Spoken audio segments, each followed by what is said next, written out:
are the 10 music business commandments specifically for independent artists. Now keep in mind, a lot like the original 10 commandments that says thou shalt not do this and thou shalt not do that, these 10 commandments of the music business are very similar, saying never do this, no doing this, never do that, because this is designed to keep you out of trouble. This is designed to help you avoid pitfalls and stepping on a mine out in the minefield that is the music business. So let's start with music business commandment number 1. Never abuse the trust of your fans. The reason I'm putting this at number 1 is because I've seen firsthand what this can look like. So I'm not going to name names, but for instance, I was out on tour with the band. They weren't a huge headliner, but they were still a headliner and could bring a good crowd and play some ballrooms and some bars. And we were at a show, and I saw how one of the band members was utilizing his influence as the artist to try and take advantage of a fan in a sexual manner. That's all I'm going to say. Nothing happened. Don't worry, no one was harmed or anything, but I saw what happens when the artist's ego gets too inflated by who they are and what they're doing and how they think that they can kind of do whatever they want. And I've seen artists abuse the trust that they have with their fans, and that's a great way to kill your music career for good, because as soon as you start doing that, as soon as you start disrespecting your fans' trust, there's no coming back from that.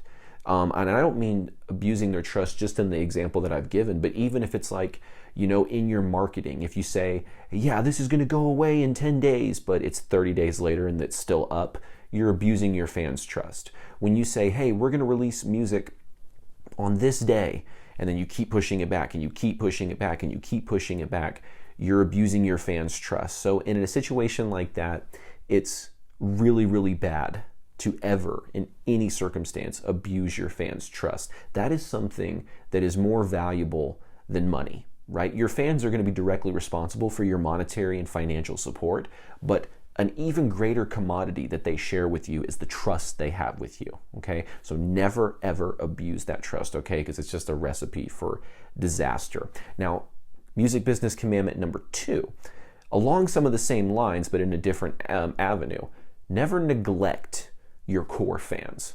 So there are times in a music business timeline where you may want to shift things up, you may want to change things up.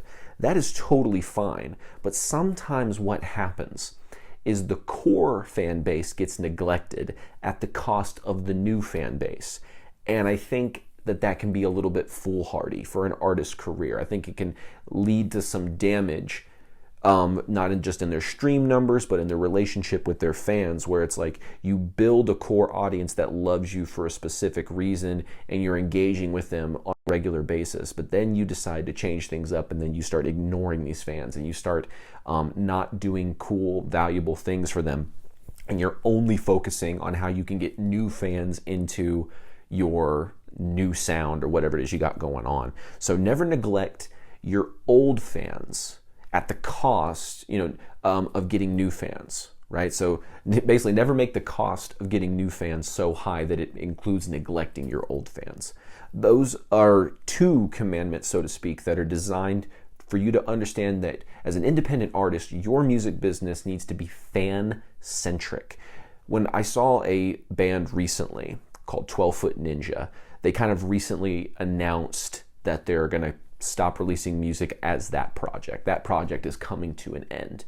And when I looked through the comments section and someone said, why don't you just keep on going with a different name? Change the name, get a couple new members, get a project going, and why don't you keep going for the fans? And their response fundamentally was, I don't want to make music for record companies anymore. I'd rather shovel horse manure, I believe is a rough paraphrasing of what was said, that they would rather do. It's like, I would rather shovel horse manure than make money and make music for record companies.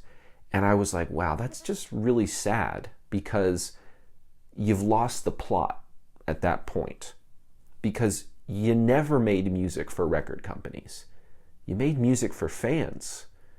And if you truly want to make music and you feel like there is maybe some financial barrier that you can't do this unless you have a record company that's backing you, I guarantee you, you could raise those same funds by just communicating with your fans. And so I think it's really sad in this example that 12 Foot Ninja is giving this, at least one of the members is giving this reason for why they can't just keep making music and keep, showing fans more material, because the fans want more. Right? Now, it's one thing if you just decide to hang it up for good and you're just like, music no longer interests me, I'm going to go pursue other passions. That's one thing. But if you're going to continue to make music and continue to do music, it doesn't make much sense to me to say I can't do it anymore because, well, I don't want to make money. I don't want to make music for record companies. It's like, you don't have to. That's the beauty of this modern age. So that's why the first couple commandments are designed around fan-centric mindsets. And then the third music business commandment: never sign a deal without leverage. So I've talked about record companies a little bit here, but the main thing that I want people to understand is that a lot of bands' sour attitude towards record labels comes from signing deals they have no business signing. Okay, but here's the deal: the record label's not going to tell you that you probably shouldn't sign this contract. Why would they do that? They're trying to get you as a client. And whether you're going to be someone who is beneficial to their roster or not, it really makes no difference to the label. Because either you are a good, compatible, investable star that they're wanting to make someone who's their prime artist they're pushing, or you're a competition to one of those people and they can just shelve you. So it's never a good idea to sign a contract without leverage. I think this is true in contexts outside of record labels, but it's just most predominantly brought up about record labels. And what does that mean to have leverage? Well, think about this. If you go to sit down with a record label and you have no audience, you have no foundation of the music business, you don't have monthly revenue, you don't have very many monthly streams, you don't have a core audience, nothing. And you're going to sit down across the table from a label, even if it's a smaller record label that has funds and resources, there is no incentive, there's no leverage that you can utilize to get them to give you a good deal. You are basically at their mercy when it comes down to what deal is going to be offered to you. Now, you don't have to take the deal, but you're at their mercy, as opposed to saying, okay, I looked at your deal, I don't really like it, I want to change this and this. If you have no leverage, they're just going to say, no, those terms are final. And if you don't like it, you can go to a different label, which is most of the time what you should do, except don't go to a label, period. That's my personal opinion. I think if you're at a point where you've built up a music business to a degree that you are seen as investable by a record label, by that point, you now no longer need them. You just need to learn the skills of scaling, as opposed to outsourcing your scaling and your ownership to another company. But at least at that point, if you're in a position where you're making hundreds of thousands of dollars off your music, at least you have leverage now, where if you go in to sign a contract and they give you a crappy deal, a 360 deal or something like that, you can say, no, I'm not taking this because I make enough money that I don't need this deal. And in fact, I could probably go to another record label who's one of your competitors, and they'd probably be willing to give me a better deal than this. So why on earth would I take this contract? And they'd be like, oh, well, maybe we can give you some more favorable terms. It's like, oh, okay, now we're talking. Because you have leverage, because you already have a business built, okay? Now think about a gig, okay? You're signing a contract to do a gig in a certain venue or something like that. Never sign a contract if you don't have any leverage. So for one thing, this is like a little trick that I want to tell you guys about. Sometimes venue owners and promoters are happy to pay artists a flat fee, a guarantee, that is lower but seems high to a local or starting out band, but really they deep down know that they're actually getting the better end of the deal. So there have been times where I've taken door splits over guarantees. Why would I do that? Why wouldn't I do that? I did the math. So for example, why would I sign a contract saying that I'm gonna get a guarantee of $400 when I could just do a door split with that same venue and make $1,000 or more based off the ticket sales? Even if I'm splitting it with the venue, I'm making way more money than I would have made from a guarantee. Then I have merch potential on top of that as well. Now, some people say, well, Dax, that's risky because what if people don't show up? Well, if you've built up an audience in a location and you have confidence that you could get people to show up, you have leverage. That's the leverage. You know that you can bring people. So if you know that you can bring people and they're offering you a low guarantee, take the door split. Because if you can bring people, you will make more money from the door split than you would from the guarantee. And then once you've made a consistent door split that you can demonstrate to a venue, now you can raise the price of your guarantee. And maybe you might want to take that. Maybe if you're in a situation where it's like, I can make $1,000 from the door if everything goes right. But what if they gave me a $750 guarantee? Now that's a $250 discount from $1,000, but it's guaranteed money. But we're getting closer, because what if we have a bad night and we only bring enough to really get about $750 from the door? You know, that's not bad.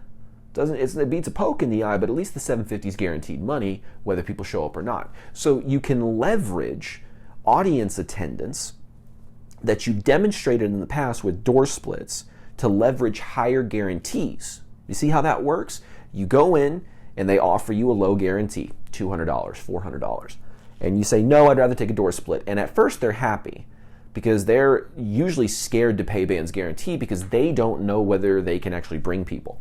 But then you do a door split and they feel a little bit better because they don't have to pay you a guarantee up, no matter what. Then you demonstrate that you can bring people. Well, now they're like, oh, okay. Well, maybe instead of a $400 guarantee, I can offer them a $600 guarantee. And you say, no, thanks, I still would rather do the door. And then you demonstrate again that you can earn about $1,000 from bringing people through the door. Now they're in a position where they're like, man, every time we do a show with this band or this artist, we make money. But I got to pay them their door split. What if I paid them a little bit more on the guarantee? It's going to be less than that door split, so I can make some more money, but at least it's a higher guarantee. And then they come and say, okay, well, what if we paid you $800 or $750? I would personally take that. Because even though I know I could make a little bit more probably from the ticket sales if everything goes good and there's no weather and there's no sporting event or big concert going on that night that I'm competing with, you may say, why would you take the $250 discount? I say, because it's guaranteed money. The $1,000 is not guaranteed. It's only if we get the same results that we've been demonstrating on previous bases. But sometimes shows go like this. Sometimes you'll have a $1,000 door split, $1,000 door split, $500 door split, $200 door split or something. And you'll have these hills and valleys. So that's one thing I wanted to just point out there is that you never want to sign a deal without leverage. So that was a quick way to earn leverage in a venue situation. But I wanted to show you that this principle doesn't just apply to record labels. So number 4, this is going to be a very easy commandment for everyone to understand. No bots or fake engagement ever. There is no circumstance where you should be utilizing this. This is a dirty tactic that politicians use called astroturfing, where they create tons and tons and tons and tons of fake accounts and then go and interact with this candidate as if they're a popular candidate. Well, in the music business, record labels have done that too. They'll pay tons of people to say fancy, like, this is the greatest band I've ever heard, the greatest, newest artist that's come out since blah, blah, blah.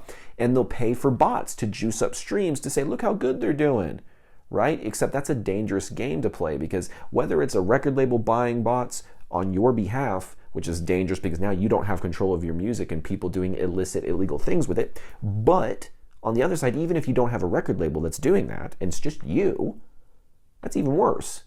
Because now you don't really have like this layer of excuse that you could ever throw at a DSP, a digital streaming platform, where you could say, listen, that wasn't me. My record label was doing some stuff, but I would never sign off on that kind of stuff. There's at least a little bit of layer of protection there for you where they could go like, okay, the label was doing that stuff, not him directly. But if it's you who's paying for botted playlists or botted streams or whatever, by the way, just so you know, we can tell. Everyone who knows what can be bought knows when you're buying streams. It's obvious because you can see like, oh, they've got 400 monthly listeners, but they've got a song with 3 million streams on it. It's a little suspect, unless they and there's no viral video that you can connect this song to or anything like that. It's just, for some reason seem to have a whole lot of streams, but not a whole lot of engagement. I wonder what that is. We all know it's bots, guys. So commandment number 4 in the music business, never use bots or fake engagement ever. Number 5, the 5th commandment of the music business. Never invest in old media for promotion. So what is old media?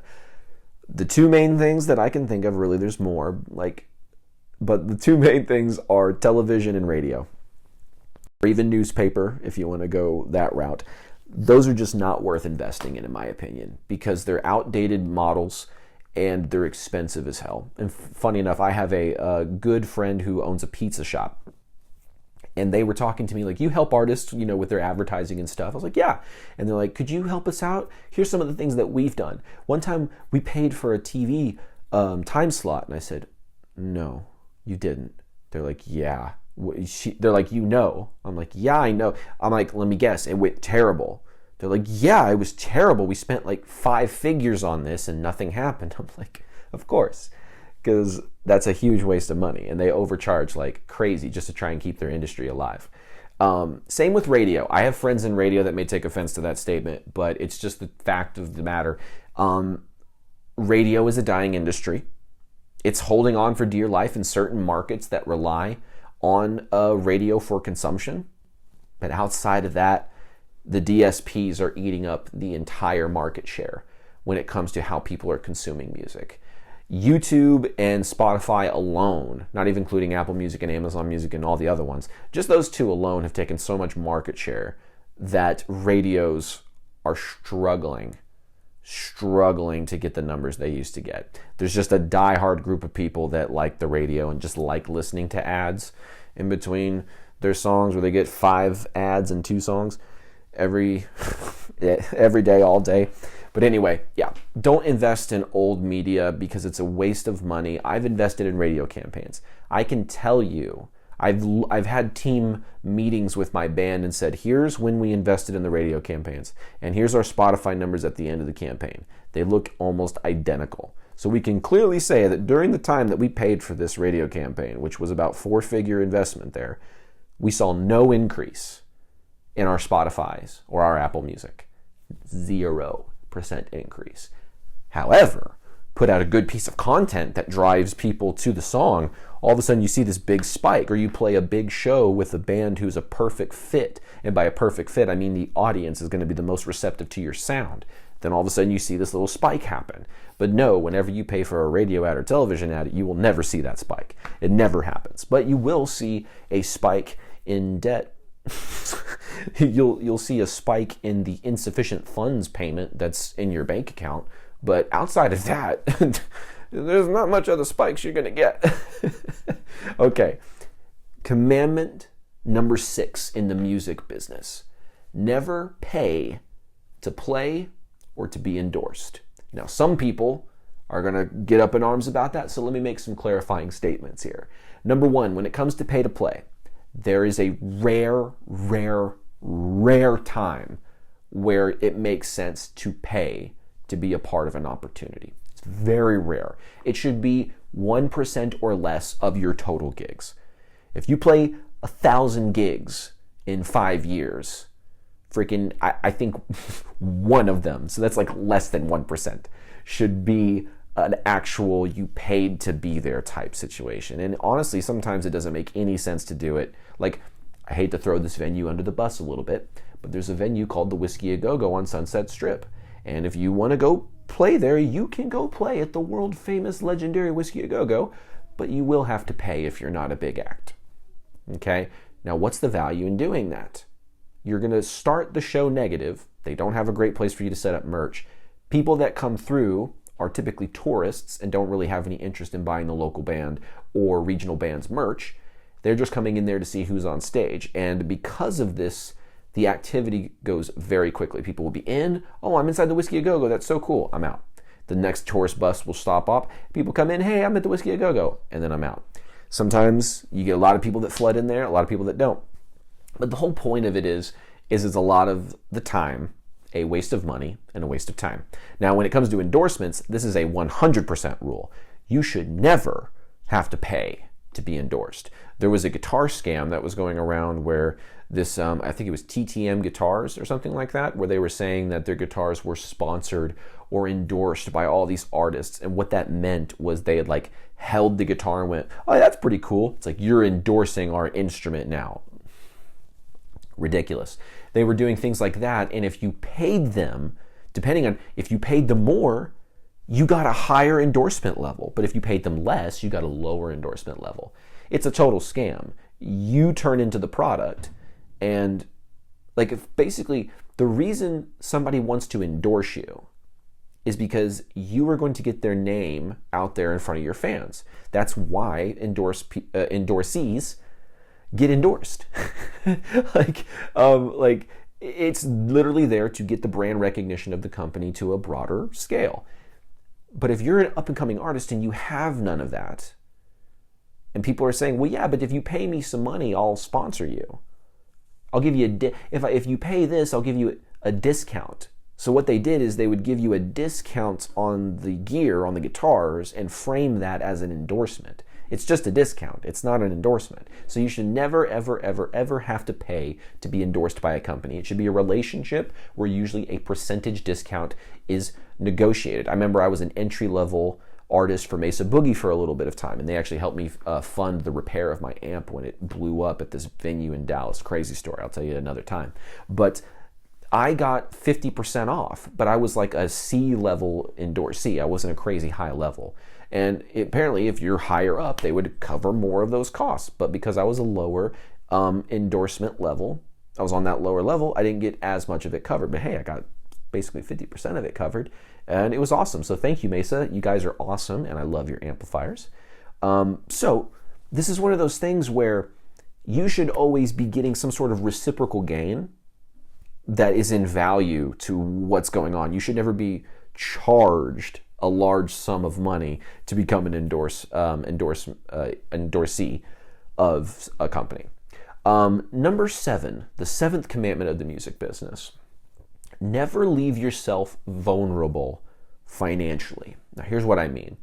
What I mean is, I think it is a wise thing to start, and by the way, I'm not a CPA or a tax attorney, so this is not tax or legal advice, but I think it is wise because in my own business, I tried to set up a sole proprietorship or an LLC as quick as humanly possible. By the way, EIN numbers are free at irs.gov. Please do not ever pay for that. Otherwise, it's a scam. Just straight up. Also, set up your entities through your state secretary of state website. Don't use LegalZoom because it's really not that hard to set up an entity. You just need to know some basic steps. It's like 3 or 4 steps and you've got it. But anyway, I think it's a valuable thing to always create an entity, whether it's a sole proprietorship, which is not the same level of protection as an LLC. It's not as heavy duty of an entity as an LLC though, but it helps you from a tax perspective because as a musician, anything that is an ordinary expense for your business can have write-off potential. So let me ask you a question. Are guitars and audio equipment ordinary expenses for a musician? Yeah, of course they are. Amplifiers, pedals, cables, are these write-offs as well? Heck yeah. All right, but what if you have a vehicle? What if you have like a vehicle? Well, here's the thing. If you bought the vehicle under your sole proprietorship, or you've sold the vehicle to your entity, so now that your entity is in ownership of this vehicle and the note that's associated with it, if there is one, then you can start writing off everything related to your vehicle, whether that's replacing the tires, changing the coolant in the AC, getting it detailed, getting the oil changed, getting the gas for the freaking car. I mean, all of these things now become things that you can write off. So when I say don't leave yourself vulnerable financially, what I mean is don't leave yourself in a position where you're leaving money on the table because you didn't want to set up your sole proprietorship or set up your LLC. I promise you guys, it's very easy. In fact, I'm going to go ahead and give you these things real quick. Number 1, go to your Secretary of State's website for your state, find the business entity section, and create a sole proprietorship or LLC. it should cost you anywhere from $25 to $150. If you're in states like California, it could be a little bit more expensive to set up an LLC, like in the $500 to $800 area. So I might recommend some other things if you're gonna do a California entity. I would look into what it costs to do a foreign file, which means that you set up your entity in another state, but you apply to foreign file so that it's a business that can operate, let's say in California, but the LLC is in Wyoming, or it's in Delaware, or it's in a different state that maybe has a better privacy, protection for your LLC and who owns it and all that kind of stuff. But maybe also it's cheaper in the long run than buying an LLC outright from your state. I know, for instance, in Oklahoma, the foreign filing fee is about $300. So even if I had to pay like $100 for an LLC and then $300 for a foreign file, that's $400, whereas opposed to just buying an LLC from California state government is going to be $500 to $800. So just some things to consider. Again, I would always consult with a CPA or a tax attorney to really figure out what your strategy is going to be. But yeah, never leave yourself vulnerable financially. Always have your entities set up. I can tell you that as an independent artist, in the first few years, you're probably not going to profit that much, right? You may break even, you may lose money, or you may make just a little bit of money, right? But either way, from a tax perspective, you're still good. Right, and so you have to be careful though. Maybe don't set this up like until you really start investing in the band. I wouldn't set this up and then you're not going to do anything for a couple years as far as investing in the band or in yourself, as like getting a microphone, getting studio time, if you don't plan on doing that within the next year or two, don't get an entity set up. Because if you have too many years where you're not registering a profit, the IRS may deem your business not really a business and more of a hobby. So it's very important that you make sure that you don't just set this up and don't do anything with it for a while. I would set this up once you've actually got income that's starting to come in. Or at least it's going to start coming in within 6 to 8 months. So that way, maybe in the first couple of years, you can register a loss on your taxes and the IRS doesn't really care too much about that. But if you start registering losses 4 or 5 years in a row, they're probably going to start looking at you a little bit differently. So that's just something to consider to help you stay financially structured in your music business, especially if you're going to be an independent artist. You need to have all this stuff set up, okay? Number 8, never devalue your brand and reputation that you've built. This commandment in the music business is so powerful because it really matters what people think of you. Now, I know people are going to say, blah, blah, I've seen all the self-help in the world that says I shouldn't care what people think. And that's true. You should not care what other people think, right? But in the same breath, other people are going to judge you by your book cover. They say, don't judge a book by its cover, but you know who judges books by their cover? Literally everyone. Sometimes I will too. If I see a sweaty guy with an axe walking down the alleyway, I'm gonna assume he's not just maybe that's just a sweaty guy who has a hook for a hand or something. No. I'm going to judge a book by its cover a little bit and assume it's a monster or Freddy Krueger, and I'm going to leave, okay? So everyone judges books by their covers. So that's why brand protection and reputation protection is very powerful. And it's very sensitive. It's very vulnerable. There are artists, I'm going to bring up a very serious topic. Hopefully you guys can bear through this with me, where there are some artists who are accused of SA. And because they're accused of that, that's instant damage to their reputation and it's an instant damage to their brand. Now, what happens when evidence comes out about a year later that all those allegations were false? Do you think the brand returned to the same level of credibility and reputation that it did before the allegation? No. Those things are so sensitive that you have to watch how you behave around certain people, Because if you have a bad day where you're being crappy to everybody and disrespectful and rude, you may be rude or disrespectful to the wrong person, and then word gets out that you're this type of person and that you're difficult to work with, and all of a sudden people who have opportunities you want don't want to give you opportunities because they heard through the grapevine from people they trust that you're hard to work with. Even if you're like, no, I just had a bad day and I feel bad about that whole thing. They're like, oh, okay, well maybe so, but I trust them over you, right? Because now your reputation has been damaged. And if you've spent time building a brand, you've been building a brand, you've been building a brand, you've been building, and then all of a sudden you start doing things to devalue that brand. That's not a good method of trying to have a good music business. So this 9th commandment of the music business is actually, or sorry, not the 9th, the 8th commandment of this music business is actually insanely important, because this is the reason PR exists, is that you need to have a certain image that the public thinks of when they think of you. Now, you can craft this so that it can be the image you want, but they're going to craft an image, and you have to determine what that image you want to be portrayed as is going to be, and do everything in your power with your branding to actually set those things up so that people do perceive you that way, as opposed to how they can perceive you based on reputation. I think it's very important to build a heavy amount of branding, but build a reputation too for being exactly like that brand image, because the brand is like the persona, and then the reputation is like what happens when they actually meet you.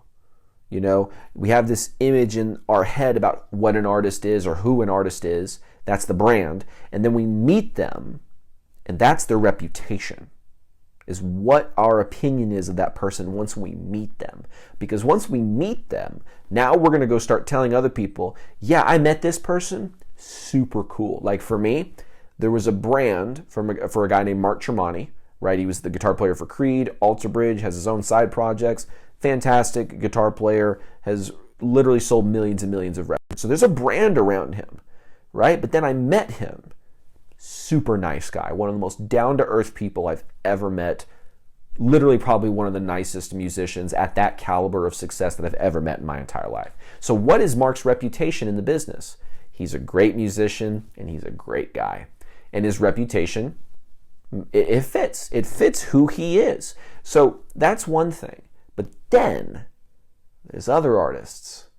Now, I don't want to throw anyone's name under the bus in particular, but you could probably think of some examples yourself of artists who initially had a good brand image, but then it came out that in real life they were a lot different.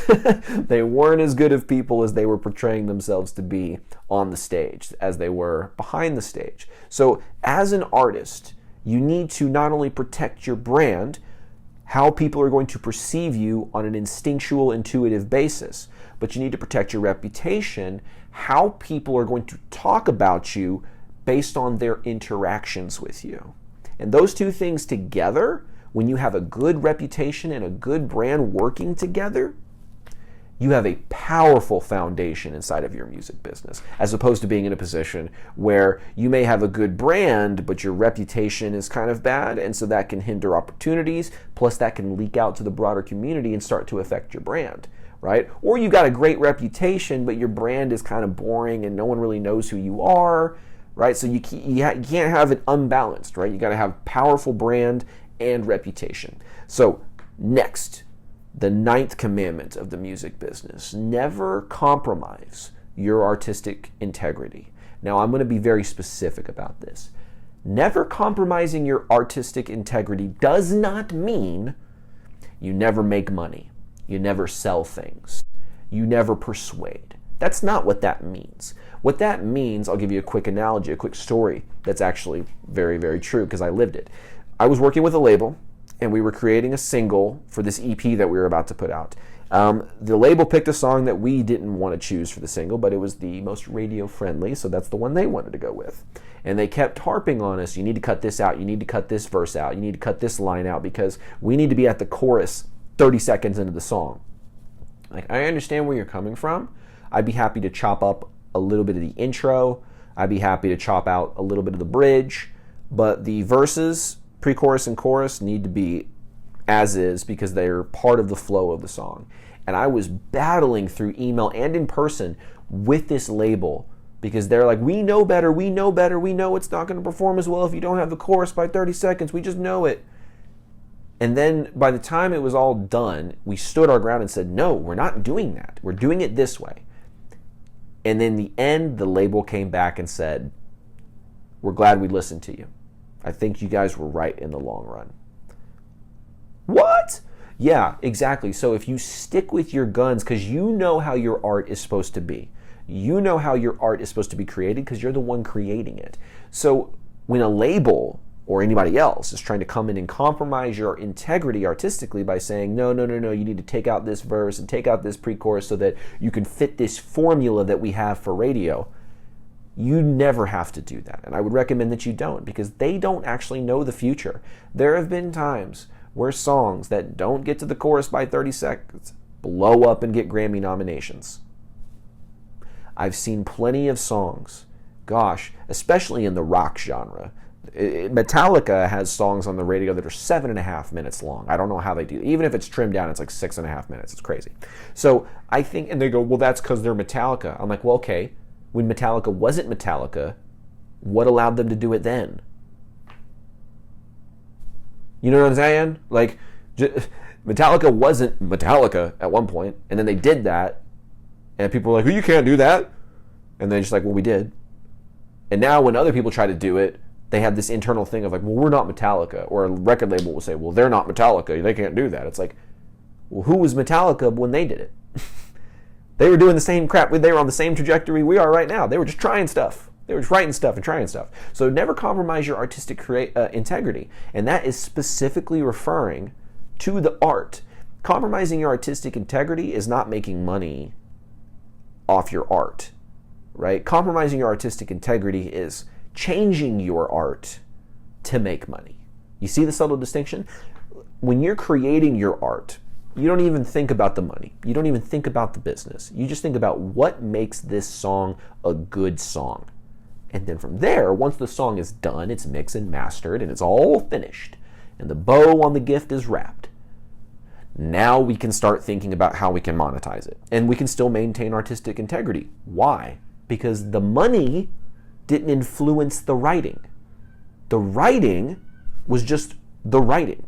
And we create the song, and then we can package it up and sell it. And we can sell it in offers. We can sell it in a vinyl, in a CD, in a freaking USB with a cool package and stuff is attached inside the USB. Like, there's many ways now that we can package that music up and sell it. And that doesn't compromise your artistic integrity because you still created your art with the integrity. You see what I'm saying? A lot of people get that messed up where they say, oh, well, you're trying to make money from your art. You don't have an artistic integrity. It's like, wait a minute.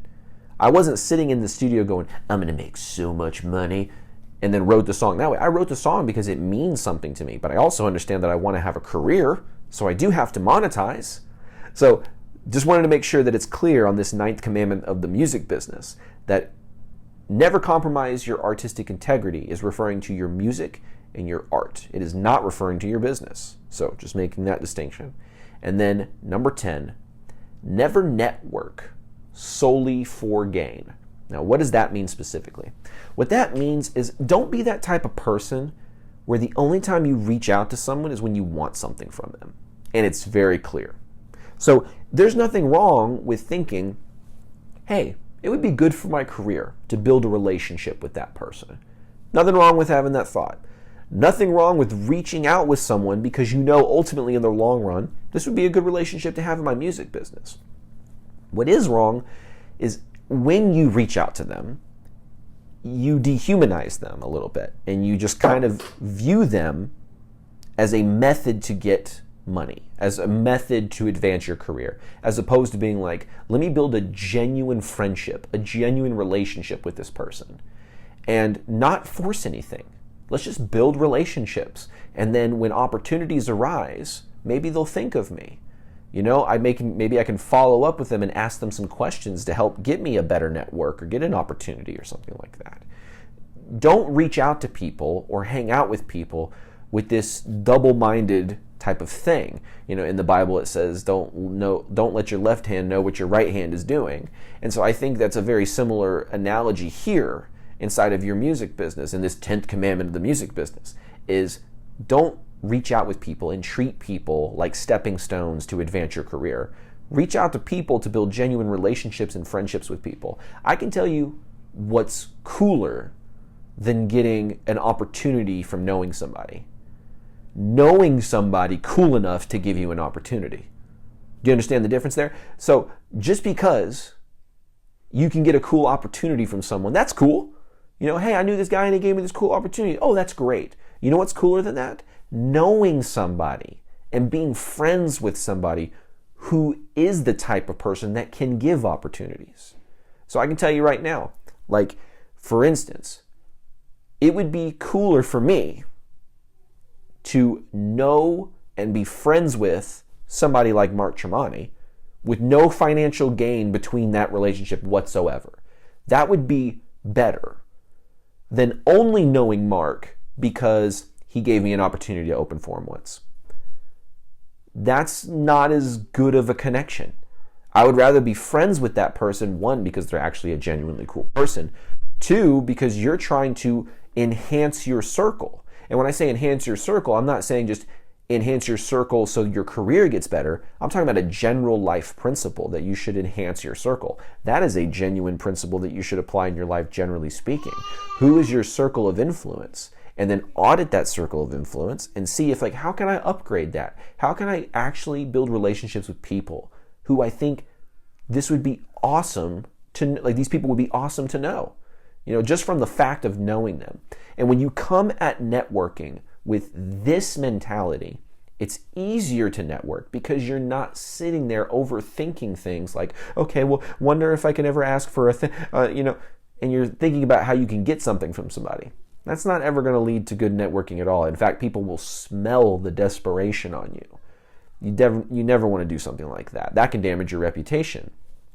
So when you're networking with people, network with people to be a good hang. Be someone that somebody knows and respects fundamentally. You don't have to force a friendship. You don't have to force any of that kind of stuff. Just be someone that provides value to the people around them, and you will become noticed. I remember I was on tour with a band called Nothing More back in 2018, and we went on tour, and we were actually having a rough time because our singer had just passed away. We had gotten a fill-in singer. He wasn't quite cutting it, and we're on this big tour, and we're trying to really capitalize on the opportunity, but we feel like we're not, and so we were kind of down in the dumps, but we tried to maintain professionalism through this whole tour.